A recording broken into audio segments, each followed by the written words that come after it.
Hello and welcome to the Games That Made Us podcast. I'm Brent. I'm joined as always by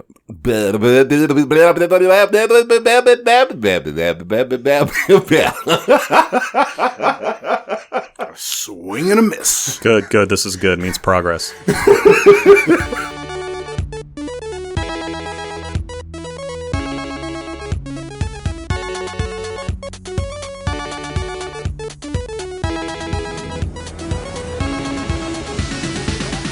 Hello and welcome to the Games That Made Us podcast. I'm Brent. I'm joined as always by my good friend Kirk. Say hi, Kirk. Say hi, Kirk.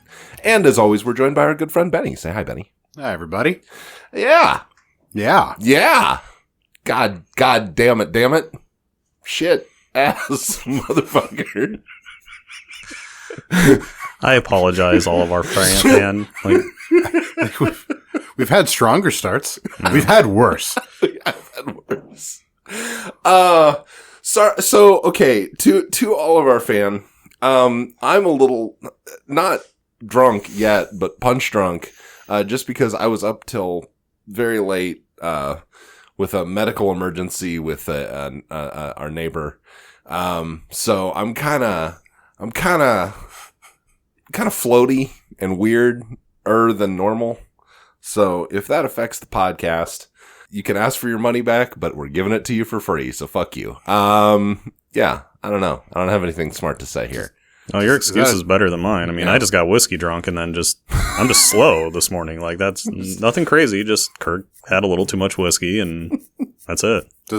Kirk's just a little slow. Yeah. I'll known it. Does a refund on something free result in like a universe-breaking bug, and like does reality collapse in around itself? Yes, definitely. This like we tried to divide by zero, and now the universe implodes in on itself. Well, the fact that neither of you picked up what I was getting at there, I wonder if you didn't catch the reference that I'm making to today's game. Oh no. Well, again, we'll slow. Okay. Well, let's start by talking about. Has anybody played anything that we're not going to be talking about? Because I fucking haven't. Should we talk about beer instead? We can. I did play a little bit of actually quite a bit of one other game. Okay. In the interim. Well, we could do that. We could also just talk about that next time. We can talk Spoiler about in like 3 hours. We can talk about our beers later too. Coin flip. We're talking about video games. Benny, since you have something to say, you start us off.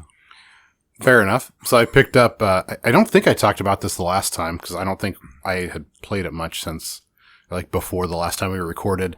Dead Island 2 was free on on Epic Game Store, which I know, fuck Epic, but I mean, still, it was free, so I picked it up. I liked the first game. I honestly hadn't read any of the coverage for it after it came out, so I was really kind of skeptical about what I was getting into, considering it's still relatively new. Sure. And it was free. I thought, oh, well, shit, maybe this really went south. No, it's actually really good. I think they really put their time in, and it plays nicely, and it's fun. Okay. I'll check it out. Is it still free on Epic, do you know? Probably not. Probably won't be by the time the podcast comes out anyway. I would doubt it. Yeah. But if you find it on sale, it's fun if you like, especially if you played the first one. Yeah. The second one holds up. Well, in fact, they did a thing that I like, which is, you could argue that it was a pandering move, but I actually liked it. In the first game, it took a long time to get to the point where gunplay was viable. You had to get pretty deep in the game before you'd encounter guns, let alone have enough ammo to use them. Did either of you play the first Dead Island? Mm-hmm. I have not. This one introduces guns a lot sooner. Okay. But I think it does a good job of balancing gunplay versus melee, the customization of insane weaponry, let's attach a blowtorch to a katana and see what happens kind of stuff. And I think it does a good job balancing the viability of all the weaponry. It's honestly very fun. So blowtorch katana. That sounds awesome. Yeah, it's fun, but it's only fun because it's in LA. Pull your finger out your ass. Kirk! Yeah, it's holding my coffee enema in there. Oh, gross. That's how they do that, right? I don't know. Right? It's like the little Dutch boy plugging the dam. Yeah. That's how we drink coffee in LA. You know what? I think I accidentally stumbled into a good choice. Yeah. Yeah. No, the idea of just like being able to hold an enema's worth of pressure in with your finger. It's pretty, that tickles my fancy. Brent and for some- buttholes today. Tickle something. I don't know. Yeah, it's been a butthole centric day for me. I don't know what that says. Kirk, with that fabulous transition. Yeah. I've been still playing a lot of Helldivers. They had a big event recently where Super Earth itself was under attack and under Super Earth? Yeah, that's what it's called. Yeah, Super That's Earth. awesome. And it was under attack. And they Why do you think we're spreading democracy, Brent? Yeah. It was the first time like they had maps with like in huge megalopolis. I think that's Slow. right. It's the plural I meant to say megalopoli. mega cities because they're actually called mega cities. Oh, like in Judge Dredd. Yeah. Okay. So the really, really tall skyscrapers, and a lot of them are like destructible and shit. And it was a lot of fun. It was really cool. And they also introduced like weapon customization now too, like changing like what magazine you can attach to your gun and stuff, and you have to unlock them. So it's ate up a bunch of my time, but it's been a lot of fun. And they also released more war bonds. Like the newest one is like RoboCop and Judge Dredd inspired. Fuck yeah. It's fucking awesome. Fuck yeah. Well, that just feels like a natural choice. Mm-hmm. Yeah. Well, obviously Judge Dredd and Megacities. Mhm. Yeah, that's perfect. I haven't played shit. Blatro, a lot of fucking Blatro. I'm almost done. I think I just have Black Deck left to try and get Gold Stake on. I think I've got Gold Stake on every other deck. What are your go-to cards anymore now that you've played fucking even way more than me? It's so situational.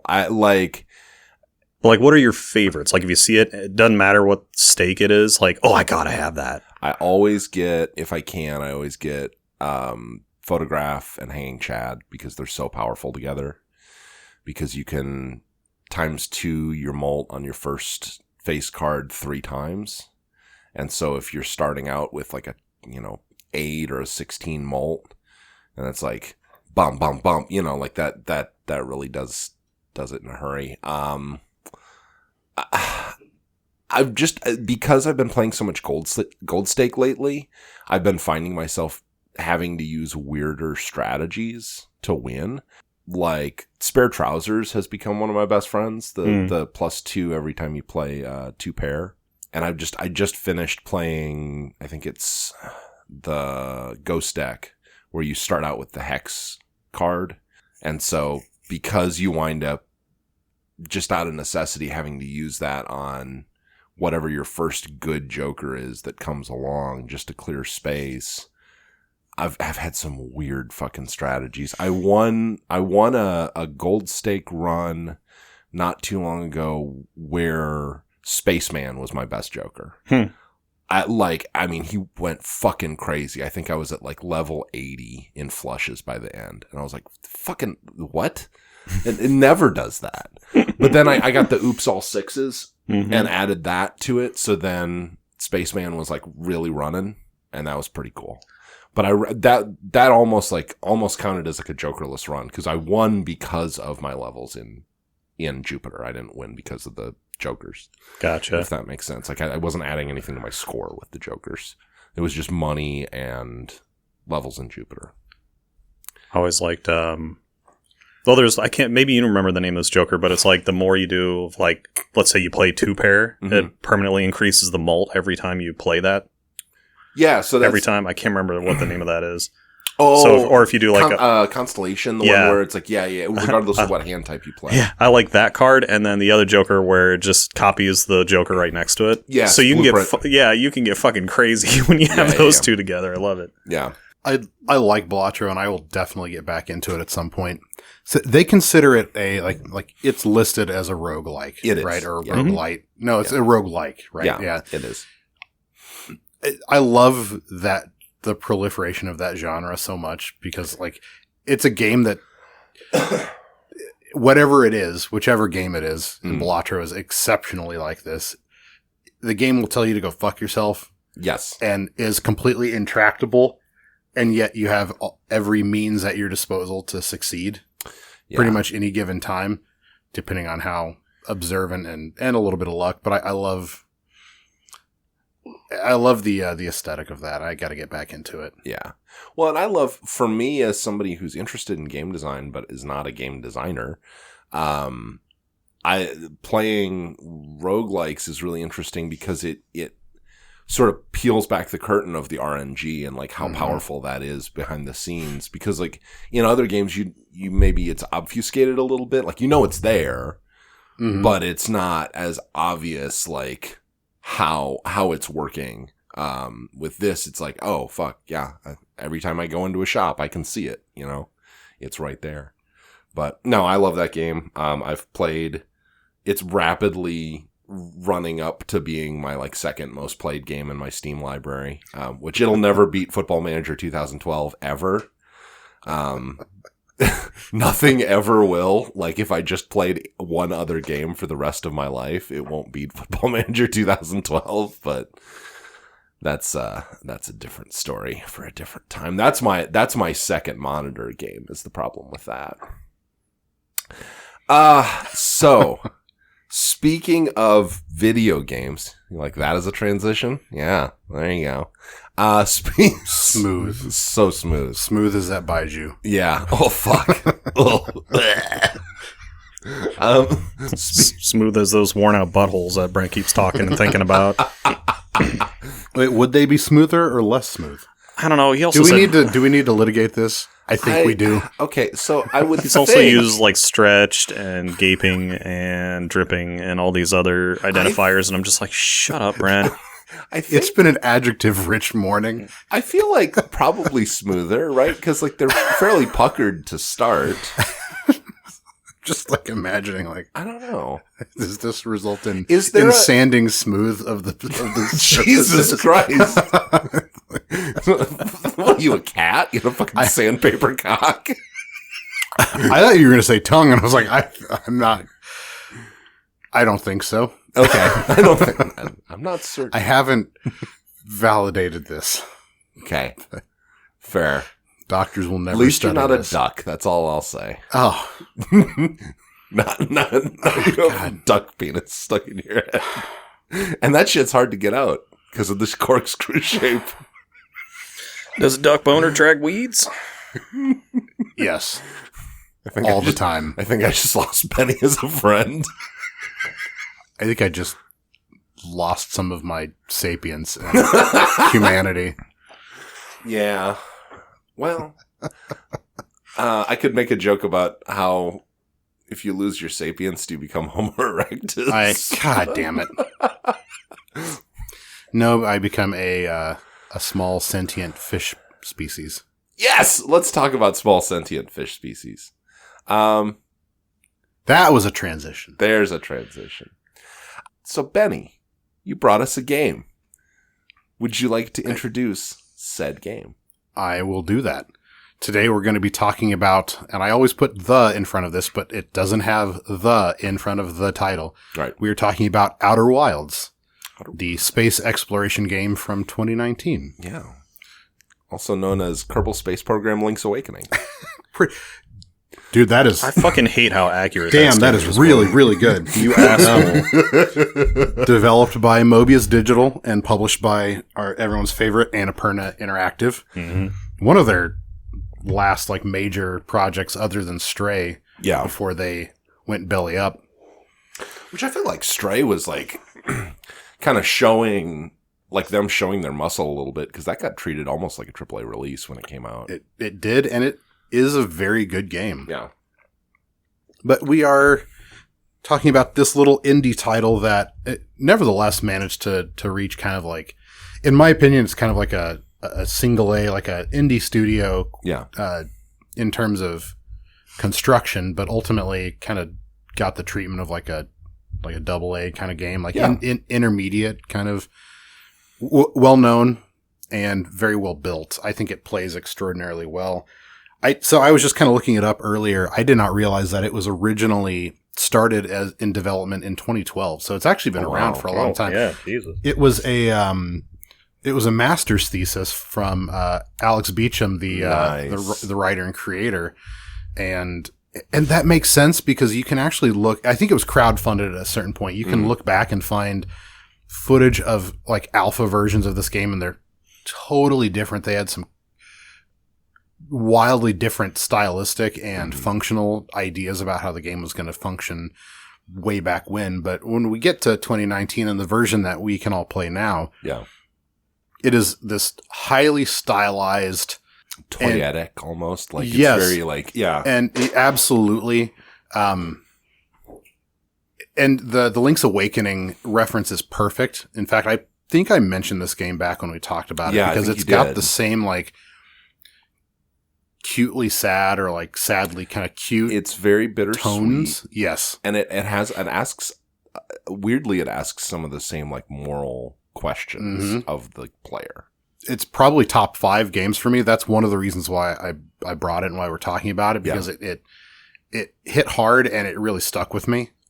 So I think that it qualifies, at least in terms of like the ethos of our show, of like a game that made me, even though it is very new compared to some of these others.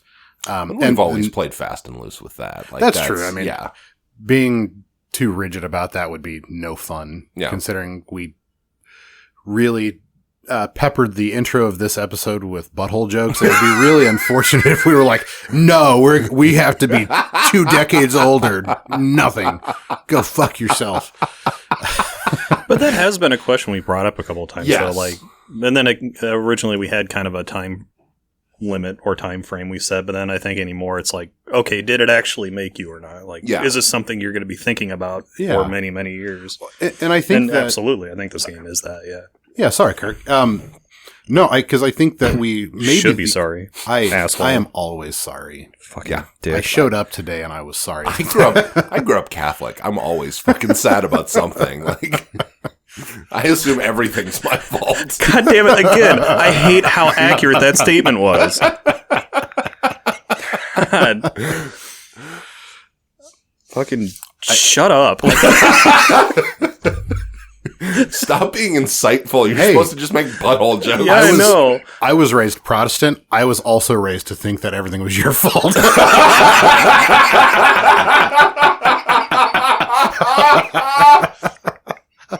Almost got Kirk with that one. Yeah, I almost spit out my beer. Holy shit, that was good. Yeah. No, that's... A little too on the nose there. I just made myself sad. Yeah. No, that actually woke me back up. I don't feel slow anymore. Thank you. Like, wow, that fired up my funny fuse. All right, I'm good. All right, cool. Right. Brent is scooting a cooler across the concrete floor. Or a body. Whatever. I've seen you move bodies. It doesn't make that much noise. When he's hungry, you know. So, well, that little Costa Rican boy just looked pretty, fucking tasty. I don't know. Yeah, he was like, Mister, I'm not a moose. I'm a little boy. I like the implication that my normal diet consists of moose. I'm telling you, man, one of these days we're finally going to have our kaiju battle. Yeah. I'm waiting for you to finally turn into Thor. We all know you are. Like, just do it already. I think if anything, I'm going to turn into Godzilla. If only because I can make that screech pretty good. And also, after a couple bean burritos, I'm pretty sure I can do that laser breath thing that he does too. Yeah. Yeah. All right. Benny, would you like to tell us the simple plot of Outer Wilds? That's actually that's very funny. I like the notion on the internet of like how ridiculous game plots are. Yeah. And this one is like Schrodinger's plot because depending on how deep and how much you uncover, it's either the simplest, least involved, tiny little universe or like the deepest, most disturbing one. Yeah. But have you played the DLC? I've started it. Okay. I don't like spoilers and I don't like guides if I don't need to. Cause maybe for this game, I'm being kind of stubborn about it because I basically did the entire core game before they released the DLC without ever looking anything up. I And tried it took me to a long time. I tried to do it pretty much spoiler free, and then I looked up and realized that we were like going to record this week. And so I was like, okay, I just need like, and I found a guide that was really just like, go here, go here, go here. This is how you get here. Nice. And it didn't have anything of like what you would find, but it was like, these are the like 8 places you need to go and how you need to get there. Okay, that's totally understandable, especially for what we're doing. Like, I think that was a good choice. Yeah. So anyway, let's set the stage for a little bit what we're talking about. This is a space exploration game. Yep. You are a Hearthian. You awaken You're as so cute. oh god, You're so cute. you're a little 4-eyed fish dude. Really? You guys think they're? I thought they were fucking hideous. Oh all my of god, them. I want to snuggle one. I don't. I want to kick them. The Hearthians? Yeah. Yeah. Well, you know what? You are a misanthrope. So That's a fancy way of saying he's a bad person. he's an asshole. Again with the butthole jokes. Yeah. That one wasn't me, at least. I'll take responsibility. For what I did. I like the pause. Like, well, All Like- comes like- back to buttholes. If we got prosecuted for felonies, like I'd go down for felony murder now. I'd go down for felony butthole at Felony this point. butthole. I don't want to think about what that would mean. Keep going. Space exploration. Space exploration. You wake up as a little Hearthian, and it is your you have woken up from a nap right before your inaugural flight on in the Outer Wilds Ventures space program. Yes. You have woken up into Your wooden spaceship. yeah, I Oh was my just God, gonna remark on that. I love the very like Warhammer 40k orc style of building shit. I love everything about this game so much. This rocket ship will work based on pure will itself. Dude, absolutely. Yeah. And yours isn't even the first generation. Like, they fixed all the problems by the time they got to your ship, too, which I love. All the problems being subjective because your ship still has problems, but I love it. I love it so much. So you wake up and you are required to go get the launch codes to get up the tower to your ship. And so you have to go, you get to explore your little village here on your little planet of Timberhearth. Brilliant solution to how to set this game up. Yes. In terms of like a not tutorial that also like sets the stage. Show don't tell is 100%, I think, masterfully done here. Yeah. You are sent up your entire civilization lives in this tiny little canyon on the tiniest little planet called Timberhearth. Yeah. And you have to go up to the observatory where where the leader of the Outer Wilds Ventures program is like in their little observatory, and he's got his, they are an agendered species. So they're all them. And so you go up and I guess I never they have really noticed that, but okay. They have the code for you, and on your way into the observatory, the entire first floor of which is a museum, Right. to all of the discoveries that the Outer Wilds Ventures has made up till then, like out in the wider universe that you are soon to be exploring. Yeah. No sooner than you enter the building, you encounter this creepy ass statue It is creepy. So creepy. that turns, So creepy. makes eye contact with you, Right. and it stares into your very soul, and then you're just like, what the fuck happened? and your life flashes before your eyes. And there's like someone else, literally, and there's someone else standing right next to you, and they have no idea. They're none of the wiser. They think you're crazy. Yeah. And so you carry on. You can explore the little museum if you want, and that's another perfect example of how they kind of give you little clues as to what's out there and how to maybe even understand those things. There's The weird gravitational anomalies and the Yeah. quantum anomalies and all the weird stuff that you encounter. There's also right before you get to the observatory, I love, there's a little like radio controlled model of your spaceship. Yes. That you can learn the practice, basic flight controls, which is way harder to control than your actual yeah. spaceship. And I kind of love that too, because I thought, I was like, if I don't get good with this, I'm going to die. And so by the time I actually like flew the spaceship, I was pretty damn good with it. You know what I mean? Yes, absolutely. There's also an achievement if you can plummet the model ship into the sun. If you can get it, What? If you can fly the ship into the sun, there's an achievement for that. There's a bunch of silly achievements in this game. You should go and get some of them. They're That's ridiculous. amazing. That's so I'll even talk about some of them because they're worth talking about. Yeah. Spoiler alert. I was thinking about recording a tiny Let's Play for this, just for some of the antics you can get up to, because this game would be fun to watch someone really do badly. I mean, you've got 2 weeks. You could still do it. Oh, I think I very well might do this. I did do one of them on complete dumb fucking I accident. bet. Which one? The crashing into the deep space probe. Or making it inoperable, because I didn't realize how small it was, so I was kind of flying at full tilt directly at it, and I smashed into it. I didn't know what it was. The map, the thing that makes the map. Yeah. I didn't know what it was. I just saw a little red dot, and I was like, well, that's got to be important. And so I flew straight at I fucking destroyed it. It showed up on the little sound spectrograph thingy, and it was unknown at the time, or was it unknown? I don't know, but I'm like, I don't know what this red light is. I'm going to fly at it as fast as I can. And then your map stops working? Well, because there's other parts of the game where it does benefit you to fly as fast as you can at the unknown thing. Yes. And so, the game teaches you to do that. And sometimes it's a good idea, and sometimes it's a terrible mistake. Did you ever autopilot yourself into the sun? Yes, multiple times. Yeah. I didn't use the autopilot at all.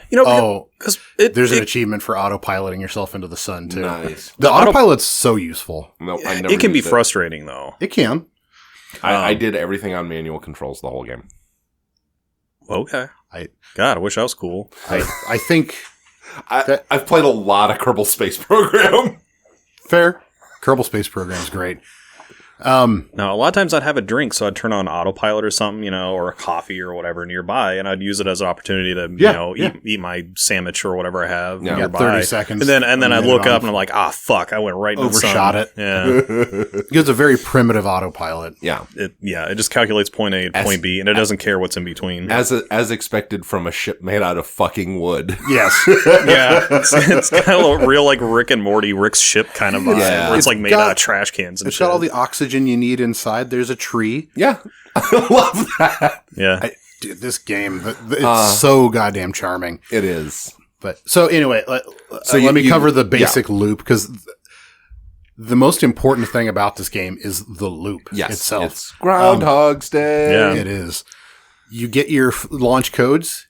Yep. You go back down to your little launch tower, go up to the platform where your ship is. Yep. Get in. If you're smart, you'll put on your spacesuit before you take off. I don't know what you mean. And then I've made that mistake. Yeah, and then certainly gotten off the the ship ship and is going, it's so sad, the little dying noise he makes, too. And then every time you wake up, it's like a different sound when he wakes up startled, depending on how you died the previous day. Yes, if oxygen deprivation, he breathes more deeply when he wakes up. Oh, it's so good. It's the attention to detail is fantastic. Yeah. You take off in your ship and you fly out into the wild blue yonder of your tiny little solar system. Adorably miniature solar system. I was kind of studying up myself a little bit earlier because I wanted to be sounding like I knew what the fuck I was talking about. 14 kilometers. That makes sense. 14 kilometers from side to side. Ah. And you can get up to very much an appreciable portion of that per second. Mm-hmm. I think you can, I don't know what the maximum velocity that you can achieve is. You can find out because there's a finite time loop. Yeah. You'll find out. But I think you can actually blast through the solar system on your way back through in a second or two. Yeah. So you can really get moving. It's tiny. It's so cute. And that your spaceship can fucking cook. Yes. It is a hazard. Yeah. And there's no fuel in the game too, which I liked as a choice. Yeah. It's unnecessary. It wouldn't have added anything to the experience to make you. Although you have too many things to think about already. And your suit itself has a limited supply of fuel and oxygen. So when you're outside of your ship, you do have to manage those things. Sure. But that makes sense in the context of the gameplay loop. Especially if you get sucked through the black hole and get dumped off on the opposite side of the solar system. At the white hole station. Yeah. Fuck. That moment the first time is intense. Yeah. Yeah. Have you managed to get into orbit around the black hole inside of the planet? No, that's great. You can do it, and then it's very disorienting because you're in that gravitational well and like everything looks weird. That sounds like Vomit City. Oh, it's horrifying. Yeah. But you can do it. So let's say it's a bad thing, but you can do it. And I'm like, yeah, I can go outside and get hit by a car too. But I mean, that's kind of the merit of this game is like, oh yeah, whatever the stupid thing is, might as well try it. Yeah. See what happens. So let's say like you're exploring, you go to the moon, the Addle Rock, which I think is the cutest name for a moon. Yep. Go explore, maybe reach the first Nomai ruin. Yep. We'll get to some of the story elements that are really, but let's say that you're just exploring, you're flying around, you really haven't made much progress in anything, and then you maybe find one of the planets to land on. Mm-hmm. And then 22 minutes has elapsed and the sun explodes. Right. Reset. And then you wake back up in the same place, only now you have the launch codes because you still remember, which again, lovely little show don't tell. Like the launch codes are in your memory and you have your memory. And no one else seems to be aware of the fact that you just died and reset. Yeah. But you are aware that this happened. And the fact that your launch codes are there means that it happened. Yep. Because you can get up to your ship now. Yep. And this is that's basically like that's the prologue is your first loop. Yeah. But yeah, you can start flying around. The planets are littered with the ruins of a long dead civilization. There are mysterious machines and apparatus all over the place that don't really make sense. Oh, I guess one of the things that we didn't talk about is the fact that like every loop when you first wake, looking straight up into the sky. Yes. To see an orbiting space station seemingly launch something and explode. Right. Which is critical to the story circle here. Have you managed to catch up to the probe? Did you ever chase it down? I did chase up to the probe one time. So there's actually a funny thing that can happen. That is truly randomized. The direction that the probe flies is actually random. Okay. Including, and it has... Can it hit you like just on the ground? Look up some of the videos out there of the probe destroying your ship as you get up to it. Oh God. You can have your loop immediately interrupted by the probe smashing it. It's great. Because it'll go right through the planet. Oh my God. Well, and just some of the physics in this game, it was really, really satisfying because there's stuff where they clearly were like, we're not doing the physics for that. That's stupid. But they did enough of it where it felt, it made it feel like really kind of breathing and living. In the sense that you are in a solar system that's like 14 kilometers across. Yeah. And planets that are probably a couple 100 meters across. Yeah. The gravity is fully simulated. Yep. So like the way that things move around in that very tiny space is ultimately pretty realistic. And the gravity is different on each different planet or in each different zone. So like, well, and they clearly, like, it was clearly a game designed by astrophysics nerds because there's a lot of stuff going on in the solar system that it's like, oh, this is absolutely theoretically possible in the real world that we exist in, but there's nothing like it in our solar system. Like Ash Twin, Ember Twin, where they're like sucking the sand off each other. Like that's very much like a binary star. Sucking the sand off each other. That's a worrisome statement, but we almost let that one go. Yeah. It's like, it's so coarse. But I don't want to wait too. I also don't want to talk about buttholes too much more, but also I do want to get to the underlying story because there is an underlying story here. Yes, and you should because it's great. I thought I had something for that. Son of a bitch. No. Yeah, go on, Benny. I'm sorry. No, it's okay. Kirk just slowly turns into Archer. I had something for this. No, I really did with the whole sand licking and all that. And I'm like, fucking. Maybe I'm back to being slow. I don't know. Sand liquor. Sex on the beach. Yeah. Sand liquor. That sounds like a derogatory term. It does. It sounds racist for some reason. Yeah. I don't like it. Yeah. Jesus Christ. Anyway.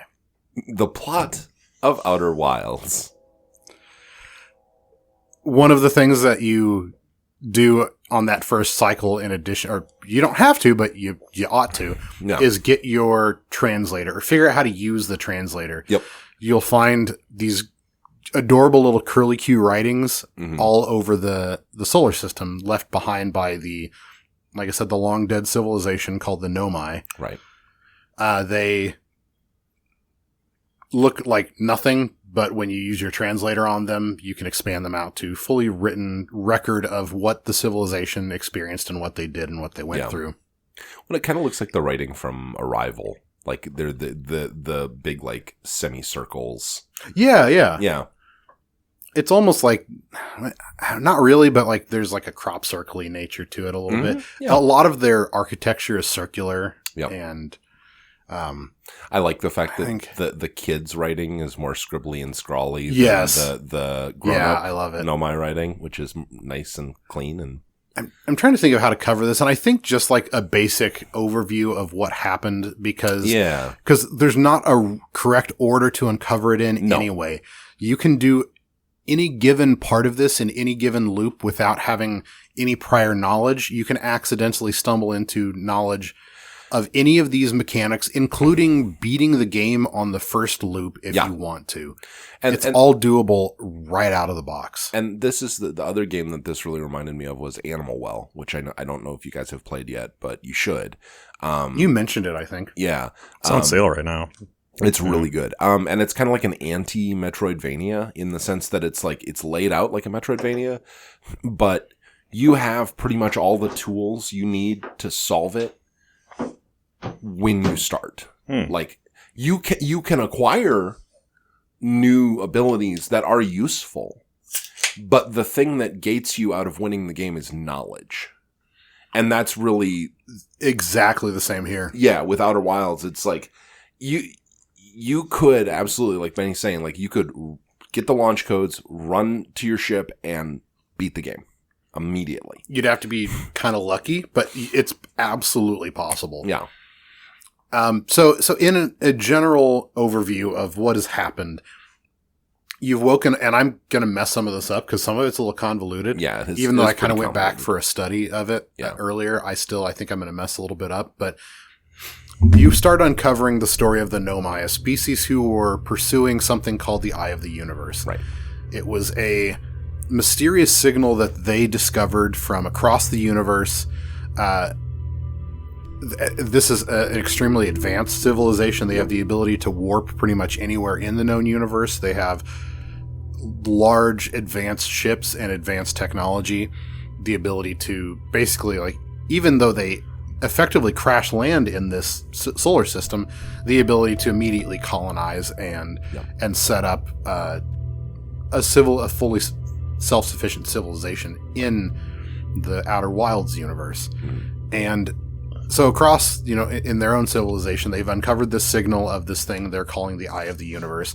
It seems to be older than the known universe, and so it's very compelling to them, and it's broadcasting as though it wants to be found, and they're so compelled by that they pursue it. And it sort of becomes the center of their religion. Yeah, it becomes a very spiritual thing for them. They have what are almost like chapels, are almost like churches, spaces that they're very reverent towards this object, whatever it happens to be. Yeah. And spoiler, we don't really get an answer of exactly what it is, even when you see credits roll. Yeah. Which you kind of get some ideas, but it's a very poetic, cute, sad experience. They warp to try to meet up with and locate this object, and are promptly they crash land on accident by encountering the brambles from Dark Bramble, this planet made of like vines and anglerfish. That yes, the bag of holding, but the bag is just full of angry anglerfish and rose thorns. It's Yeah. pretty gnarly. It is. It's the most visually arresting, like unreal part Yes. of the solar system. It is. It's like the TARDIS. It is infinitely bigger on the inside Yeah. than it is on the outside. It's very House of Leaves. And each of this, and it's a very menacing concept because it releases spores. It has released seeds into the other planets of the solar system, and they are starting to take root. And there's a suspicion that they may. God, this universe is so deadly at every turn. Like if it's not like quantum nonsense or black holes and gravity that are going to get them, it's the seeds from the dark bramble that are going to shred their planets and then like suck them into the anglerfish hell. Yeah. Or the ghost matter that is just everywhere. Ghost that's matter just that's everywhere. Yes. God, that still is like the darkest, most upsetting revelation to me of the entire game. Yeah. But yeah, they crash land on this seemingly living planet with weird space and things that don't make sense. And their ship is no longer functional. They bail out with their rescue pods, like their escape pods, two of which escape Dark Bramble and one of which doesn't manage to get out. And they start trying to... God, the ones that don't get out is also a very sad God, moment. I know. And they start rebuilding some of their infrastructure so that they can try to repair their ship because they want to continue their pursuit of the Eye of the Universe. Right. And they need a new warp core. They do. Their warp core has been destroyed, and the person who made it in their previous civilization is not with them, and so they have to retro-engineer this thing. And so they're trying all these different they have these multiple science projects essentially that they've spun up. They're trying to induce a supernova in the star to harness its power. To power the Ash Twin project, which is the whole mechanism that creates this time loop. Do you guys ever get to like, do you hear the music change right before the end of the loop and just like find a peaceful place to watch the star explode instead of trying to like absolutely wrap something up in like you're just like, I'm not going to finish this loop. Let's just find a way to ride this out until the next time. If I have time, as I start, because you can start to see the sun expanding. Mm-hmm. Yep. If I have time, I usually go hang out with Gabbro. That's fair. Because he's super chill. He's the one on Ember Twin, right? No, he's the one on, I think it's Gabbro, is the one with the banjo. Yes. On the gas giant. The only other person who has encountered a Nomai mask. Yeah. And is experiencing the same time loops that you are. He's my favorite character in the whole game. I love because he's great. Yeah, because I love when you go talk to him for the first time. He's like, "Are you dying a lot recently?" Like, yeah, bro, me too. Like, did you learn to meditate from him so you can skip the cycle if you want to? No. Oh, he will teach you how to meditate, and then your menu has one more option, and you can skip the cycle if you like goofed. So you don't have to like try to kill yourself or something. Oh, that's awesome. Yeah. No, I didn't know about that. You can just meditate to the end of the cycle and restart. Do you make nom kind of noises or? That feels like a missed opportunity. Yeah. Yeah. But the reason why like he's not doing anything about this supernova thing is because he's lost his ship. It's like, have you found his ship just kind of floating around in the ocean? Yeah. I've and then seen you can go back and talk to him about it. Yeah. And you're like, hey, I found your ship. He's like, oh, how's it doing out there? Yeah. Pretty good ship. Anyway, I'm pretty comfy here. He's such a stoner. Yes. He's laying in a hammock with a banjo, and the way that that planet is so wild. I love it. Because there's such weird, like, there's this massive. It's like the red eye of Jupiter. Like, it's this massive storm that's always going on, and if you get caught up in it, there's islands floating towards the core. Gabbro's on one of them, and that storm will just suck the whole thing up and fire it off into the fucking sky and then pull it back down. Yeah, it'll escape the atmosphere of the planet very briefly, and you'll be in 0G and no atmosphere for a second before the gravity sucks it back down, and then you're underwater for a second. Which is why Gabbro's the only one you find who still has his space helmet on. Because he's just chilling. Because in the world of this universe, just being close to trees generates enough oxygen that you can just breathe. Yeah. Which again has like a very strong, like, eco-friendly, the whole game has like a very like subtle, like, Fern Gully kind of vibe to it. Like, it's very nature friendly. And I really wish I would have known that meditate thing, because fun fact, when I got that achievement by complete accident, it fucked up my ship. And I needed to get out before it exploded. And then I had no way to like make the cycle end. Yeah. So I deliberately just boosted used all your fuel and oxygen. Yeah, until I died. Like, God damn it. Oh God. Why does it smell and taste like chicken? What? He's having a stroke. It smells like chicken. Mine just smelled and tasted like beer, Brent. Okay, it smells more like chicken than it tastes. Sorry, for our fans at home. Benny was good enough to give me a can of Quittin' Time, the Quick Trip beer. Apparently they brought it back after 40 years, but if it... Smell the lid of that and tell me it doesn't smell like Campbell's chicken noodle soup.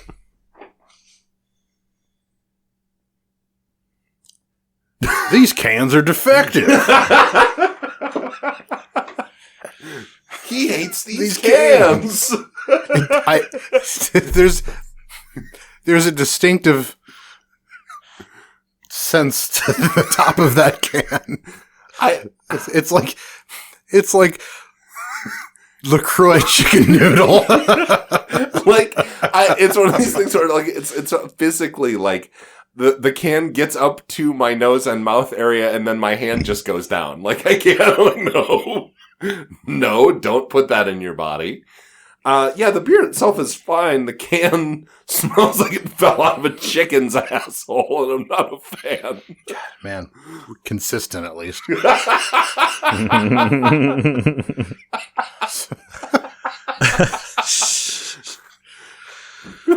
The butthole episode.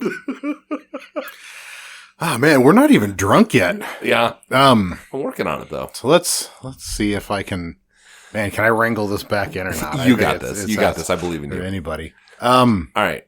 So we're exploring our little solar system, trying to figure out.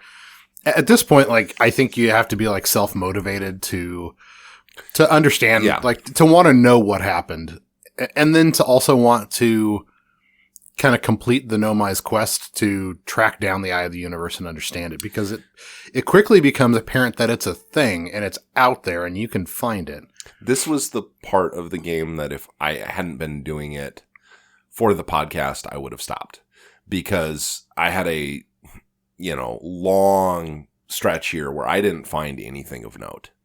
And I was just kind of like, this game kind of fucking sucks, and I was about done with it. I was about out, and then I stumbled on the inner part of is it Ember Twin, where it's filling up as you're exploring it. Yeah, that's Ember Twin. Yeah. And you're like crawling through the little rat warrens in the core to try to like uncover some of the details before you end up crushed. Yeah. Or leaking oxygen from all the cacti that live on that planet. Or shitting yourself when you see the giant anglerfish skeleton that is like the same size as their city. Yep. Yeah. For anybody that chooses to play this game, because I don't know if either of these guys will recommend it, but I can't recommend it enough. If you can't tell, just follow the stories and the experiences that the Nomai have left behind. They will lead you to the next things that you have yet to uncover. Yeah. Like that's what I think is really useful about this, and use the computer on your ship, which logs all of the details. So if you're wondering where to go next, your ship log will tell you of the things that you haven't discovered that have been referenced by the Nomai. And by the time that you finish the game, you'll have uncovered either the reference to everything, if not all of the actual knowledge. So you have the means at your disposal to find everything you need to. And the ship log doesn't reset either. Once you find it, it's also, just like your memories, it's permanently in the ship's log. And the ship's, which actually has a story reason for it as well, which is kind of cool. But the ship's log is, I wish I had spent more time paying attention to it earlier in my playthrough, because it is actually super, super helpful in kind of directing you. I found changing it to rumor view, I think it's what it's called, was way more useful. Oh, that's absolutely the best way to basically do the Charlie Day insane. With all the red string connecting. That's exactly what it looks like too. It's the best way to do it. And they're really good about giving you relative directions, like directionality, like literally where, like what direction to fall or fly or walk to get to the next thing you need to get to. And sometimes they're more generic, but. And in the room review, it just flat out will say there's more to do here. Yes. Yeah. Yeah. Go back. Yeah. Look some more. At its heart, it's a mystery game. Yep. That's absolutely what this game is. And it reminded me a little bit of Myst. It has a little bit of a Myst like quality where it's like you're kind of digging around and reading, scraps of journals and stuff and piecing a story together. I would not be surprised if someone were to dig up the fact that, I don't think this is true, but if someone were to tell me it was, I would believe it, that the observatory in Outer Wilds and the observatory from Myst were like, they're like an homage to the older game. I would not be surprised. It definitely felt like somebody, like the designers of this game wanted to make a point and click, and then they were like, yeah, but we want more gameplay. And so that's where the marriage of like that Kerbal Space Program kind of like terrifyingly accurate physics with your really shitty ship space flight part came in. Because it is, it's at the root of it, at the core of it, it is, like you say, it's a mystery story. And the greatest mystery is uncovering what is happening, and also what happened specifically to the Nomai. What is happening in the universe in general, and then what happened to the Nomai. Yeah. The universe in general seems to be dying, and that's what we're finding out, is that like when you look up into the night sky and out into the distance, stars are exploding everywhere. Almost all the stars are going supernova out in the distance. Yeah. And clearly your star is just one of them. The Nomai also seemed to be discovering this even like the eons before you ever, take flight. They were also seeing that the universe seemed to be either like accelerating towards its end, or something was happening that was weird with time, and they wanted the eye of the universe to help explain that to them. And so that's why they're pursuing this. And finding out like how they discovered time travel almost by accident. Yeah. So that's pretty funny. And that's actually really important to the game too. So in the middle of Brittle Hollow, the planet that basically starts falling apart as soon as the cycle begins. At the very start of the cycle, it has a complete shell around the outside of it. Oh. By the end of the cycle, it is, a shattered, remnant of a planet with a black hole at the heart of it that you find out. The core of that planet is a black hole. And if you find yourself unlucky enough to fall into it, which you absolutely should, in fact, you arguably need to, you will find yourself ejected from a white hole out further into the solar system. And the Nomai discovered the same thing, and they constructed what they call the White Hole Station out at that point in the solar system. In fact, you have to uncover some of the resources or some of the knowledge, because you can't get into that tower of knowledge until it's out in 0G, which gets sucked through the white hole and thrown out into deep space. This game is so you will die a lot, and it's meant to be hazardous at every turn. But where was I going with that? Uh, the so white you're hole and the black hole thing. Yeah, So- explaining time travel. and Yeah, all because that. they find out that the Nomai that fall through the black hole, which I guess happens fairly regularly, which is why they built that station, that they emerge out of the white hole slightly before they fall into the black hole. Mm-hmm. And it's like, well, that's puzzling. And they realize that if they push more energy through it, that they can make that happen. The interval can be extended. Exactly. And so then the rest of their scientific ventures are dedicated to trying to find a bigger and bigger power source so that they can extend that interval further and further and further so that they can look for the eye of the universe by sending out one probe many times by having it just like go back through the black hole and come back out. And they find that the amount of energy needed is exponential. So to be able to get a meaningful enough interval of travel back through time, they would need the power of a supernova. And so the Nomai set about creating the Sun Station, which is a space station that orbits the sun at extremely low orbit. Did either of you manage to land on it? No. I attempted, but then I was just like, whatever. I kept trying and burning up. That is an achievement. It is doable. It is pretty tough. Yeah. But you can do it. Is there anything cool to see there on it? Yeah. There's story pieces. You can There's also- another way to get to it. You don't have to fly to it. You can warp to it from one of the Okay. planets. I don't remember Mhm. which planet Okay. specifically. But you can get there. Is that the place with the coordinates? No. Okay. No, that's the orbital probe cannon around Giant's Deep, the gas giant with the storms on it. Okay. Sorry. When you get to that's one of the other minor heartbreaks that the Nomai encountered.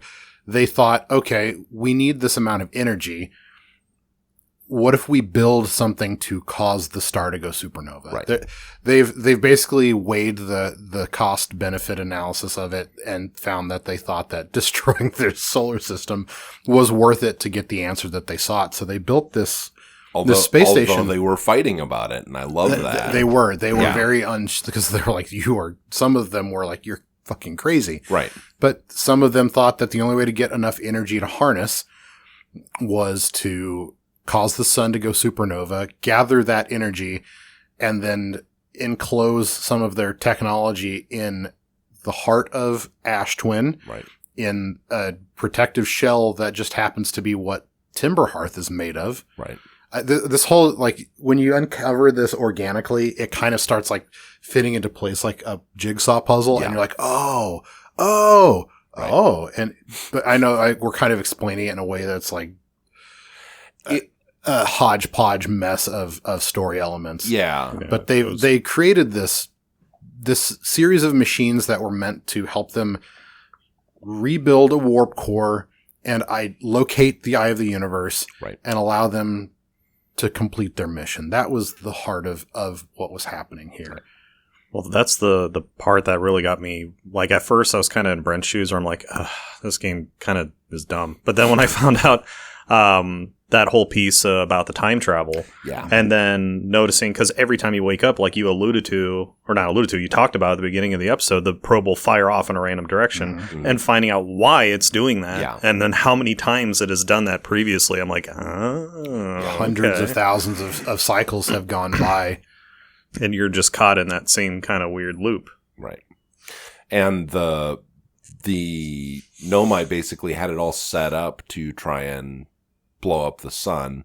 Weren't able to do so for a variety of reasons that we'll get to. Yeah. But then the sun is eventually going to go supernova anyway, and that You just happen to exist at the right last time. 22 minutes of the cycle that finally makes this all happen. Yeah. You're at the right place at the wrong time. Yeah. And the fact that you encounter one of the last Nomai masks that can save your memories, Yeah. because that's the other mechanic of this. The reason why you're in the loop is that your memories are being sent back 22 minutes by the same mechanism that they're using to send the data back in time to locate the eye of the universe. Right. They also acknowledge, the Nomai acknowledge that they were opening the door to their own deaths by doing this. Yeah. And they thought, okay, well, we'll send our memories back to ourselves. These masks that are bound to each of the individuals was meant to send their memories back in time so that they could then say, oh, we woke up for the next cycle. We don't need to use the sun station and trigger the supernova this next time. Right.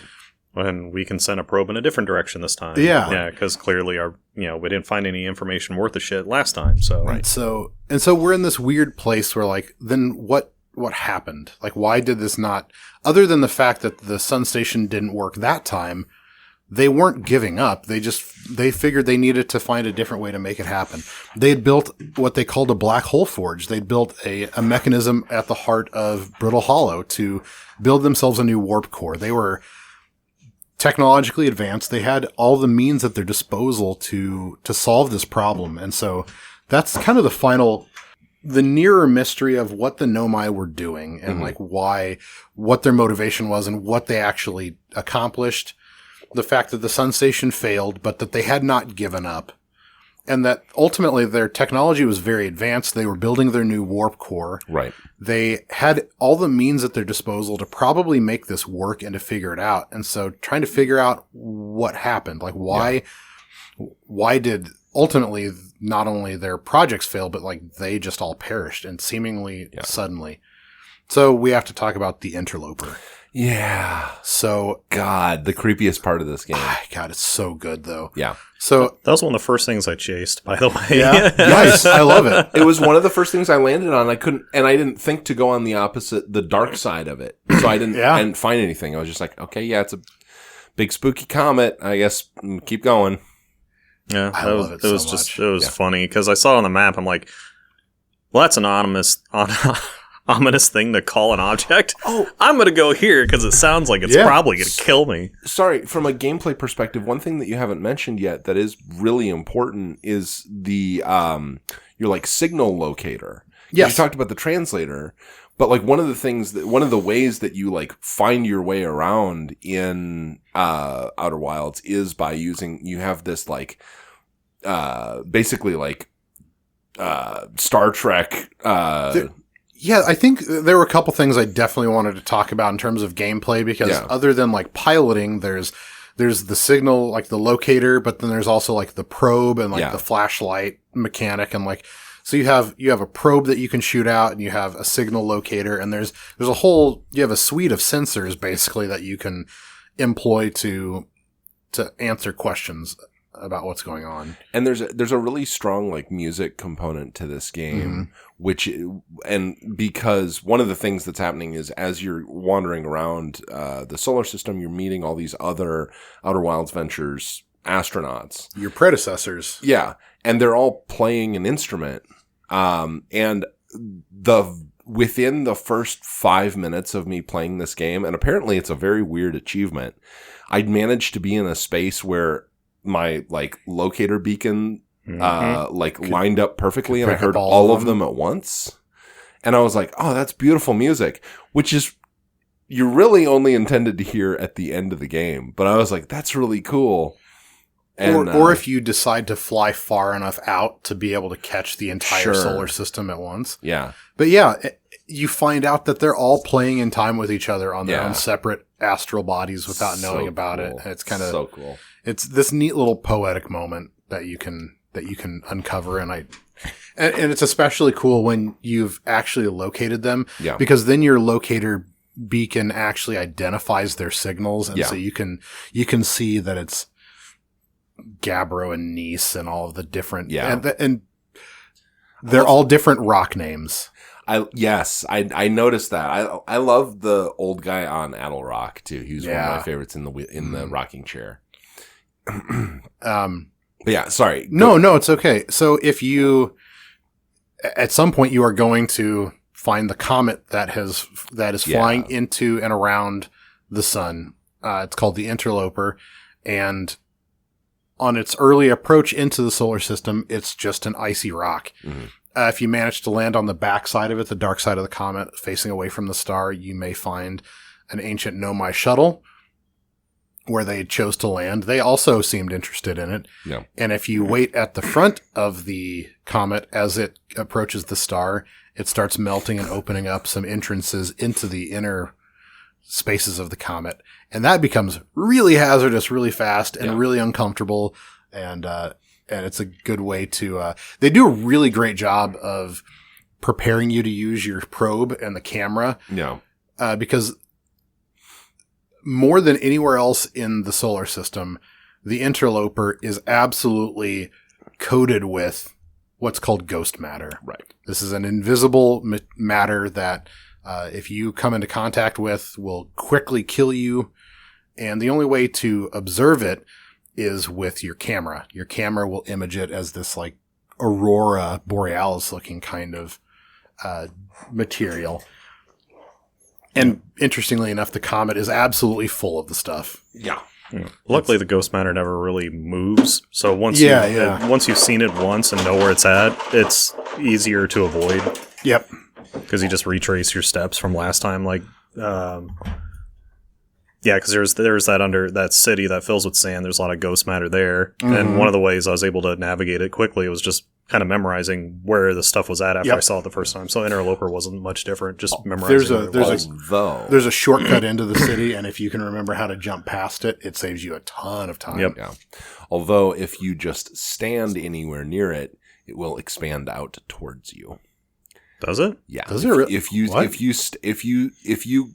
didn't know that. I didn't know that. Yeah. If you stand close to, and you can watch it happen on the camera, but if you stand like by the blue rocks where there's gonna be ghost matter, and you can sit and watch it, and it will slowly creep and then come get you. Don't stand so close to me. That makes the ghost matter sound very desperate. Yeah. Thirsty matter. Thirsty matter. It only comes out like a foot or two, but yeah, it does. I did not know that. That's crazy. I didn't know that. Yeah. I guess I I have to never do really that. stuck around for too long. Again, I would just memorize where the matter actually was and just run around it. Yeah. If you just move quickly, that won't happen. And that's a good call out, Brent. You mentioned that you can't know exactly where it is without using your camera scope unless you've memorized it. But there are clues. There's like this crystal formation that shows up around like places where it's strongly, where it has a strong presence. And it's also that crystal is exactly the same color as the interloper. Funny enough. Mysterious how that works out. Yeah.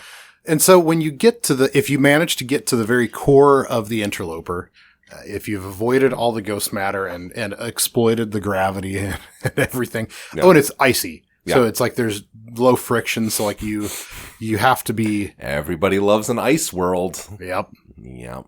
We've talked about that. It's everybody's favorite fucking level. Ocarina of Time. Yeah. Can I just get through here, get the boots, and get the fuck out, man? The fucking cavern, dude. Anyway, sorry. Go ahead. Yeah. You get to the core, and you'll find a dead Nomai and their recordings, and you find out that when they encountered the interloper, the core of it was still intact. Yeah. There was a material that seemed to defy a lot of their knowledge of physics, and they suspected that whatever was enclosed inside of it was extremely deadly, and if it were to be released would probably spell disaster. And it seems that at that moment or very shortly after, that's exactly what happened. Yeah. The comet approached the star, the core ruptured, and covered the entire solar system in ghost matter. In fact, the entire solar system. Killed everything. And killed basically all life, except it doesn't seem to penetrate water. And there were little froggies. Hence why the Hearthians in their early unevolved state survived to grow up on Timber Hearth. Yeah. And so that's really like the sad part is like you've gone through presumably all this work to uncover these details, because you may find the interloper, but it's probably one of the last places that you finally decide to explore in its entirety, because it's kind of hard to get down there, and it's scary, and it's intimidating. And so it may be for me, it was one of the last mysteries that I solved in my first playthrough. I was like, wasted what happened? So much time on that fucking thing because you mentioned the scout ship is on the dark side. Mm-hmm. And I was like, well, it's ice. If I sit on the dark side when it goes by the sun, maybe it'll melt enough for me to get into the scout ship. Fun fact, you can only get there from a different body. And like the I'm sorry. the going on the soul side, the like light side, I was like, well, that's just suicide because that's the side that's facing the sun. And so I didn't try that for a long time. I spent, of the like maybe 15 hours, 20 hours I spent on this game, probably 5 of them were interloper related. That's fair. And it's one of the hardest and most oblique sections of the entire game. The other was the goddamn 3D platforming in the inside of Brittle Hollow. Yeah, that gets kind of frustrating. It's like, fuck, I didn't know. Why'd you get Mario 64 in my Kerbal Space Program? That does get crazy. Fun, like, if you're lucky, if you fall off a platform and go towards the black hole, I wasn't. Steer into the skid, but also like up and forward. Yeah. Get enough momentum to really take advantage of that gravity. You can slingshot yourself back up and land on platforms on the other side. I don't know if you've done that. You can actually do that. And there's even a couple that are meant to like rescue, like they have the Nomai clearly built these like transport shafts throughout the entire, and they're just gravity shafts. Yeah. And if you turn them on, they will pull you in specific directions. And there's a couple that go right down to the black hole. And if you manage to get into an orbit around it for long enough to get caught in one of those, you can actually escape the black hole. Nice. No, I didn't do any of that. I just died a lot. And so I use those transport gravity wells quite often. Yeah, those are cool to get around. Yeah. When you have to get to, there's a couple places like this, like the South Pole Station. I think you have to use those to get to, because you have to get to it from the inside. The gravity crystals. Yeah. Yep, you cannot get to it from outside. Yeah. And there's some stuff that I don't think I want to, like, I don't think it's good to give away all of the story here. Sure. So, like, the final, how to approach the finale and, like, what even happens there is, for one, it's kind of metaphysical, and, like, it's more about, like, the experience than, like... I'll agree with that. There's a certain code that you have to uncover that is present in a certain location. How to get the new warp core and where to take it are their own mysteries. And I recommend playing this game because the story, once fully uncovered and kind of experienced, and then once you make your way to the Eye of the Universe, however that happens. I say that like there's multiple. That's actually, you can only do that one way, but still. Yeah. Seeing Seeing the credits roll, I think, is a fun experience in this game. It really is. I loved the ending of this game. I agree with you that I don't think we need to go into too much detail on it because we have some gameplay to talk about too. Yeah.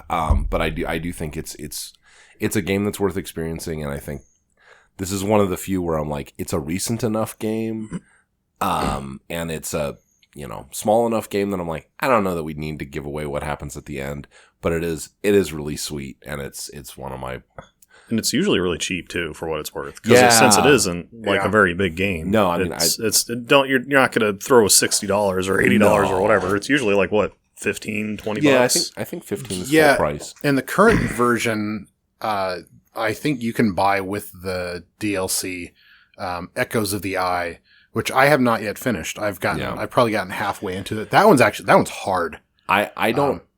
So you bought this game for me, I think. No, you had bought it for yourself already. Okay, but I don't have the DLC. But so I finished this game, last week, I'm definitely going to be getting the DLC because I will say it same. is significantly harder. Yeah. They upped the platforming. That was my least favorite part. Is it the space platforming or like the on foot platforming that you hate the most? The space platforming. I will say, I don't think that this engine is particularly good at 3D platforming. I don't think this is the strong suit of this game. Not necessarily, but I think that they did it well. Just if you get the DLC, you need to get far enough into it, to experience It's got its own mechanic based on the loop. Okay, I'll say that. Okay, and it's actually got a couple of them. There's one that's like obvious, and then one that's much less obvious, but that is critical to. And like I said, I haven't finished it, but like there's another mechanic that's critical to understanding the story that happened there, and then uncovering all those mysteries, and presumably resolving it. I don't know what happens. I need to finish that part, but because I played this like back in 2019, way before it was available. Get far enough in to at least see some of it because they made some very fun choices. Awesome. Yeah, it's honestly. It kind of goes into survival horror. Yeah. Even more than the core game. I've seen a little bit of it enough to know. Like, those owl monster guys are fucking creepy. They actually give you there's a new warning that they put on that they're like, some sections of this DLC can be disturbing to some players. It's nice. It's enough to be upsetting. And I love it. The one thing that I did like about the game, and I don't know where we want to go. Like, I assume we're going gameplay next, but like, the one thing that I did really like about this game is it just put its toe into the water of horror game just enough to really like make the other parts of the game feel heightened and like intensify the emotion.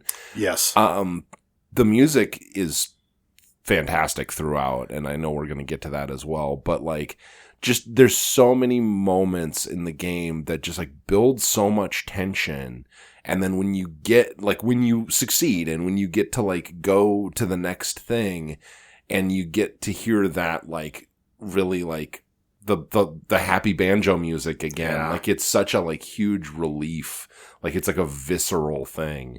I love that. I love that they didn't make a horror game, but they did just like put their toe in enough to make everything else feel bigger.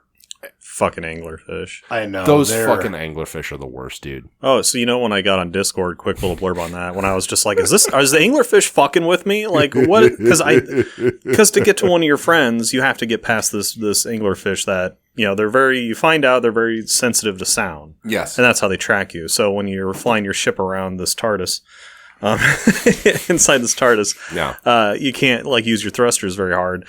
And I got to him like in the second try. Yeah. After I figured out how to find him and how to reach him and whatever. But then I had to go back to the Dark Bramble to find another escape pod, if I remember correctly. Right. Yep. And every time, like within there's seconds, that one spot where you go through and there's 3 of them right there and they're sleeping. Yep. And it's hard. But yeah, that's what I had to get online because I'm like, how is it that I'm just entering this place and I'm just getting fucked every time? And someone was just like, well, if you're just half cocked and pissed off because you kept getting angry at the anglerfish, and the first thing you do when you wake up is fire off and go directly to the Dark Bramble, all the anglerfish are sitting right there. Yeah. So even a little bit, they're already on top of you. Yeah. Because you got to remember, Groundhog Day mechanics. So a lot of people say if you wait a little bit, they'll kind of disperse and go elsewhere. I didn't know that. Yeah. And the thing I found was it just like. So I just waited like 5 minutes and then I got to it without any problems. Okay. Yeah. Yeah. I found that if you just used this, like if you set up your angle and trajectory and speed before you went through that, I'm not going to say butthole again, but it is kind of like a butthole to get to the anglerfish. Like if you and then just didn't touch any controls at all once you went through, that they would leave you alone. So my approach is,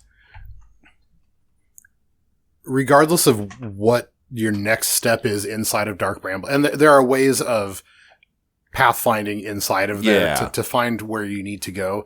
But I always fly like full bore at the portal, at like the hole, and then just let off and just cruise through with my momentum. You just go full bore through the hole, and then you just let off. You never stop until you've sanded it smooth. you just give it all you got, fly through that hole, and then drift once you're inside for a little while. You know, really soak. Oh, no, you were a Mormon? Have your friends jump on the bed next to you. Gross. So gross. And then one of the things that I realize you can do is they're tenacious, but they're not so fast that you can't avoid them if you've got a little bit of distance. Yeah. So they may detect you from a little ways off, but if you're close to the next bramble, the next seed to go through, you've got a little bit of. I know, it's horrifying. It's really terrifying, but you've got just enough time to reorient yourself and just gun it and get through the next one. As long as you've let off before you hit that wall. Yeah. Even if they're right on the inside of the next one, as long as you've let off, you'll usually make it through. Yeah. So there's just a little what's red light, green light? Yeah. Red Rover mechanics there. But it is before you kind of understand what drives them, they're just this horrifying thing. You don't understand why they're murdering you every time. And they're huge. They're so big. Are they ever really explained? I mean, I don't want to get... I think that they're just no, I think they're just discovered. The Nomai are aware of their existence. Yeah. There's the skeleton. They're native to the bramble, obviously. Yes. There's a skeleton on Ember Twin, and then there's a baby one in the museum, right? Yes. Which I love. You sent me that meme of what a cute little fish. I hope it doesn't make me shit myself later. So good. Yeah, I think that it doesn't need an explanation, and so it just exists as it is. No, it really doesn't. And I love that the theory of game design was absolutely show don't tell, and the player will figure it out on their own. You don't have to tell them how to do everything. No. And there are individual ways, like what you were talking about, Kirk. I'm sure that your path into Ember Twin is totally unique to you, because you found a way to platform your way in without having to think about it or without having to use the camera. Yeah. Mm-hmm. Yeah. Yeah, I'm sure if we watch through, my breakthrough with this game, because I wound up really liking it. This is one that I would absolutely recommend. But for me, what I would say is I had to stop thinking of it as a narrative, story-driven game that I was trying to get to the next plot point, and start thinking of it as hey, I've got 10 minutes. I'll put 10 minutes into Outer Wilds and go somewhere I haven't been before, and kind of just let the game come to me a little bit more. That's a good way to think about it, because ultimately, if you have half an hour, you have time to play Outer Wilds. Yeah. Yep. You can. Each cycle is 22 minutes. Yeah. You've got. And so if I just approached it almost like something like a Balatro, where I'm I'm going to do a run of Outer Wilds real quick. That wound up being the sort of psychological key that I had to unlock to really enjoy the game. And sometimes I would find something new and sometimes I wouldn't, but I'd just kind of soak in the atmosphere. And it is an incredible, I mean, we've mentioned it a couple times, but it's a really great atmosphere. It's a really fun world to exist in. It's so cute. Yeah. And just calming, which I think that the calmingness of it is part of what makes the horror elements so and when you're in a time crunch, or when you're in a physics based puzzle that is where where you're at your own peril. Yeah. It really is that contrast. And sometimes that changes like at a moment's notice too. Yeah. Like one moment you're jumping across or like running across those platforms on the bottom side of Brittle Hollow on the gravity crystals, trying to get to the South Pole. And then maybe you hear the cracking and then you realize that you're stuck on the section that's falling into the black hole. Yeah. And then you're falling through into this black hole and thrown out into deep space and you're tumbling. You can't see anything. Maybe you're partially out of oxygen already and you're like scrambling to get to the white hole station before you suffocate. Then you get in there, you turn on the gravity and the lights, and then you get on the platform and teleport back to Brittle Hollow. And then you have a moment of peace again. Yeah. And then maybe the sun explodes. Right. But it's moments of peace punctuated by chaos. And I kind of love that. I was so mad at you when I started playing this. I was afraid of that. I was like, I told him I don't like Majora's Mask. I told him, I was like, I fucking hate games with a timer and a list. And I'm like, and I started playing this game. I was like, motherfucker. Like, I told him I don't like fucking Majora's Mask. And I started playing this, and it was like, it took me a long time to realize it's like, okay, the actual, like, quote unquote final run, 22 minutes is plenty of time. Mm. You know what I mean? Like, but I didn't know that. I was like, wait, I got to do all this shit at the end. I'm like, oh, fuck you. You're welcome. Yeah, no, it wound up being great. But yeah, this podcast has been a good opportunity for us to probably learn to appreciate some games that we may not have picked up on our own. Absolutely. Like this has increased my appreciation for platforming, for 2D platformers. Yeah. And like Metroidvanias a lot. Yeah. Great quantum. No, just find. I was going to bitch about controlling for a little bit, but then that's about it. Yeah, because that's where that was my frustration with this game. Yeah. So I do appreciate like the maneuverability and it being pretty realistic in terms of how your spaceship works and etc. But there are times it was really frustrating. Like I really don't care for the landing mode camera because it like your whole control set almost changes entirely. Yeah, it does, which was really kind of frustrating. So a lot of times I just wouldn't use it. The game really could have benefited from like a Dead Space style audio or auto orient kind of option, like click the left thumbstick, and like in Dead Space where in the new version you can click, like I think it's click the left thumbstick and your suit will automatically orient itself to the nearest surface below you. So you're not sitting there trying to waste time using your jets or whatever to land properly. It just kind of does it automatically. Yeah. I really think if the landing mode had something similar to that where it automatically orient you to the ground appropriately, like I would have been a lot less frustrated with the controlling. I could see the like story reason why they wouldn't want that. You know what I mean? Where it's like, yeah, it's supposed to feel jank because it's a shitty wooden spaceship that we weren't sure if it was going to explode the second you jumped in it or not. But I think from a controllability standpoint, that would have been cool. Yeah, because there are some parts where I'm just like, fuck it, I don't care to land here. Like, this is dumb. Fuck this planet. Or whatever it happened to be. I'm like, I'll go do something else because this is just pissing me off. I guess I get that. And it goes into my next complaint about the game. And we can come back to more controlling if you want. But I feel like some parts are artificially locked out. And it could just be me and I'm crazy. Like, you can't go to certain areas unless you find certain knowledge about it first. Because one of the first fucking things I tried to do was on that tornado planet. What was that again? Giant Steep. Giant Steep. I immediately, first thing I wanted to do was get into the center of that big son bitch, which is part of the game. Yeah. But I probably spent 5 minutes just trying to get into it initially. And I couldn't ever get into the center of it from flying up and then trying to land back down. And then later, I can't remember where I found the information where it's like, oh yeah, you could just fly down the middle of it. Then suddenly I was able to do it on the first try. Well, the way you're supposed to get to the core is through the jellyfish. Right, but I mean, like, you can get inside that big tornado, is what I'm talking about. Oh, yeah. Not to get to the core, but to get to, like, that temple or whatever. The quantum temple. Yeah, the quantum temple.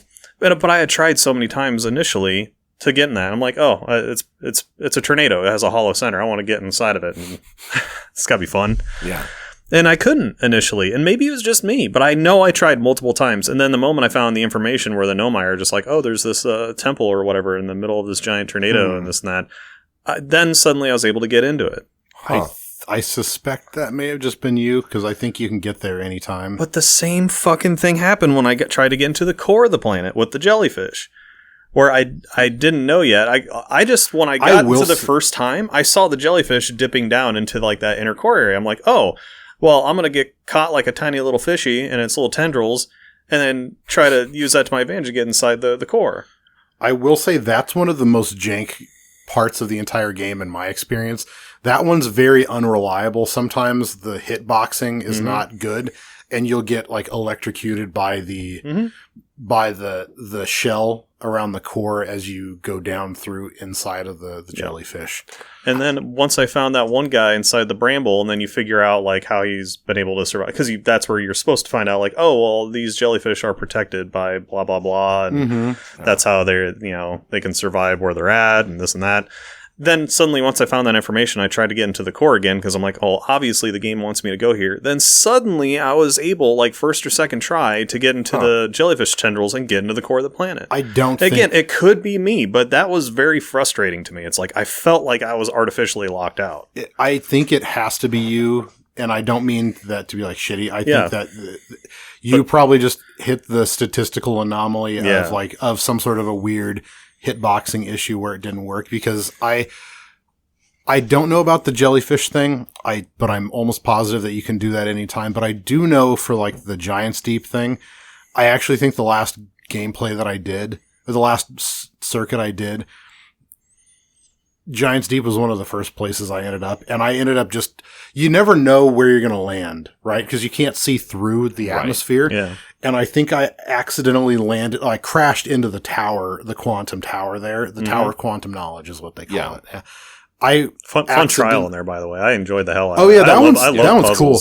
The quantum mechanics, which we barely even touched on, because they're better experienced than explained, I think. Yeah. And it's intuitive once you start getting to it. Those are some fun ones to do. But I crash landed into it on accident by just landing on Giant's Deep on mistake. But I just brought that up as that was one of the parts where I'm like, kind of fuck this game. It could initially, because it was just, I just felt like I was being artificially locked out. I'm like, that can't be true. Like, why would they design it this way? But that's where my initial frustration came from. I don't think it's that way, but I think it could feel like you got fucked. Yeah. I absolutely believe that. That could be the case. I still ended up completing those sections anyways, but again, it was just like, it was just that happenstance of it all, where I would run into the knowledge of how certain things work, and then suddenly I was able to get to XYZ area on like the first or second try. Sure. After I'd already been there and tried multiple times for multiple minutes. It's like, That makes me want to start a new cycle, like completely wipe my stuff, and then try to go do both of those things on like the first time out and see what happens. Because my understanding is that basically the entire game is open to you from the very beginning. But if they artificially locked you out of something, I would feel that was kind of shitty. Yeah. So I kind of do want to. I almost want to do that now, just to prove whether or not they do artificially gate you from things. I wish they were a little more clear on the jellyfish thing, though, because I will say the first after I found the knowledge, I kept trying to fly into the jellyfish tendrils with my ship. Don't do that. Yep. No. Yeah. Don't do that. It doesn't work out. No, that doesn't work. And I'm like, oh, I can just get out of my ship and I'll be fine. But that was one of those, oh, duh, kind of like. After the second time my ship exploded, I should have figured that out. So, Giant's Deep in general is just challenging. But do you have anything else you want to cover before we get out of here? Music's dope. The music yeah, is really yeah. dope. The music is wonderful. I love the music and the soundtrack in this enough that I paid the kind of exorbitant price of buying the Outer Wilds, the sounds, or what is Signals from the Outer Wilds, the vinyl compilation of music from this game for my turntable, and that was a choice that I made. I love this game. I think that if any of the elements that we've described appeal to you as a gamer, then I would look into it, and maybe even just like Google a gameplay trailer or something, to like YouTube it, even if you're not going to ever play it, just so you have kind of a visual idea of the kind of the silly physics of what's going on, because there's kind of an inexplicable stylistic charm to this game. Yeah. That's just worth seeing. Absolutely. And I think that kind of like that matrix of games that we mentioned, like if you like any or most of those games, if you like a Link's Awakening, a Kerbal Space Program, an Animal Well, Myst, like if those are games that appeal to you, those games with the Majora's Mask, with like games that play with time, games that play with puzzle solving elements, games that play with space, games that, like if those are games that appeal to you, games that are more, more knowledge based than anything else, or puzzle solving than anything else, then you're probably going to like this game, because it has those.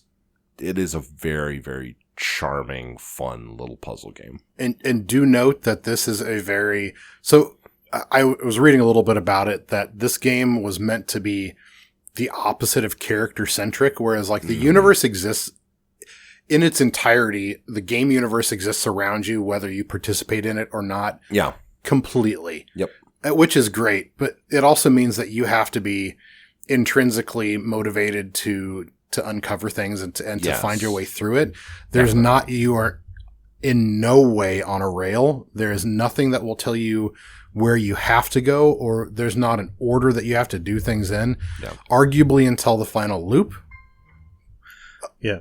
Otherwise, you're on your own, and I love that about it. It satisfies that open world thing for me. The game has a bigger impact when it's designed that way too, or in regards to not being character centric. No.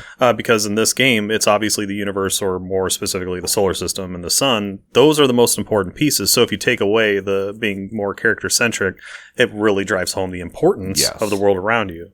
Mm-hmm. So you can put importance into the character, but only as much as you want or need to. Right. But you are not the most important thing that's going on. I feel like all the things going on really drive home the different locations and et cetera. Like, it makes it feel that much more important because you are also insignificant, or really super insignificant. Yeah, you have very limited impact or control over almost anything. One of the things that I love about it is meeting the different other astronauts and seeing that they've all kind of come to the same conclusion, that like the world is the world, and it exists, regardless of what we do about it, despite the fact that they were sent out to study the world and learn about it.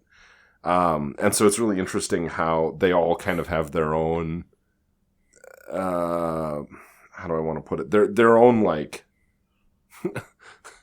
worldview that they elucidate in pretty quickly when you meet them. And all of them have some version of like, I'm just going to kind of hang out here and watch. And they're all very different. Their ethos is individual to each of them, from like being stuck but angsty and wanting to get out, but ultimately being unable to being at peace with where they are, to being too fearful to take any action. But they're all giving you different examples of how they encountered the world around them. Yeah. Be more like Gabbro. Yes. Everybody. Be more like Gabbro. Be the stoner at peace with the impending doom of the universe. That's really the best way. Float 3 feet off the top of your hammock, playing a banjo and watching the sun explode with the same awe and wonder as watching it rise in the morning. That was beautiful, Brent. Thank you. I love this game. I encourage, if any of this was intriguing, like I said, at least go look at what's going on. But glad I could share it, because this is, I'm glad for how new it is. It's a special one to me specifically. Yeah, I'm glad you did. I really liked it. Kirk, you got anything? Final thoughts? Anything you want to say? Mm-mm. All right. Well, hey, if you like what we're doing, please look us up on Discord, YouTube, Spotify, Amazon, Apple Music, other things. Libsyn. Go to Libsyn. Pornhub. Maybe one day. I don't know. I think I got the okay from the wife, so now it's just figuring that out logistically. So, and also if I want to put links to that in our other stuff, because I think maybe the answer to that is no. And you can upload porn if we're on Pornhub too. So That's true. You can intermix our podcast with some tasteful nudes. Or non-tasteful. We'll just do some Bitly links. We'll just do link shorteners and make the link someone else's problem. Yeah. I think if there's a short version of what this podcast is, it's making it someone else's problem. The podcast. All right. Well, thank you guys so much for joining us, and we will talk to you in 2 more weeks. We'll be covering Final Fantasy VIII. Until then, goodbye!